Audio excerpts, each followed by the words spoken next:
మవా ఈ ఉగాదికి థియేటర్స్లో నిజంగా మాస్ పండగే. పవర్ స్టార్ పవన్ కళ్యాణ్ నటించిన ఉస్తాద్ భగత్ సింగ్ రిలీజ్కి రెడీ అవుతోంది. హరీష్ శంకర్ డైరెక్షన్లో వస్తున్న ఈ సాలిడ్ మాస్ ఎంటర్టైనర్ కోసం ఫ్యాన్స్ చాలా రోజులుగా వెయిట్ చేస్తున్నారు. ఇప్పుడు సినిమా నుంచి ఒక సాలిడ్ అప్డేట్ బయటకొచ్చింది. Ustaad Bhagat Singh censor process complete అయిపోయింది. పవన్ కళ్యాణ్ రీసెంట్గా డబ్బింగ్ ఫినిష్ చేసి మూవీని సెన్సార్కి పంపించగా సెన్సార్ బోర్డ్ ఒక్క కట్ కూడా లేకుండా డైరెక్ట్ యూఏ సర్టిఫికేట్ ఇచ్చింది. అంటే మేకర్స్ తీసిన మాస్ కంటెంట్కి ఫుల్ గ్రీన్ సిగ్నల్ అన్నమాట.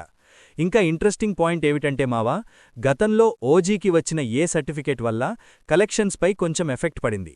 కానీ ఇప్పుడు ఉస్తాద్ భగత్ సింగ్కి యూఏ రావడంతో ఫ్యామిలీ ఆడియన్స్ కూడా థియేటర్కి రావడానికి ఛాన్స్ ఉంది. అంటే ఓపెనింగ్ డే నంబర్స్ ఇంకో లెవెల్కి వెళ్లే ఛాన్స్ ఉందని trade talk. Songs Devi Sri Prasad compose చేస్తుండగా బ్యాక్గ్రౌండ్ స్కోర్ థమన్ హ్యాండిల్ చేస్తున్నారు. మైత్రి మూవీ మేకర్స్ భారీగా నిర్మించిన ఈ మూవీ మార్చ్ 19న థియేటర్స్లో గ్రాండ్ ఎంట్రీ ఇవ్వబోతోంది. పవర్ స్టార్ స్క్రీన్ మీద కనిపిస్తేనే థియేటర్ షేక్ అవుతుంది మావా. ఇప్పుడు ఈ మాస్ టైటిల్తో ఎంట్రీ ఇస్తే బాక్సాఫీస్ ఏ రేంజ్ బ్లాస్ట్ అవుతుందో చూడాలి.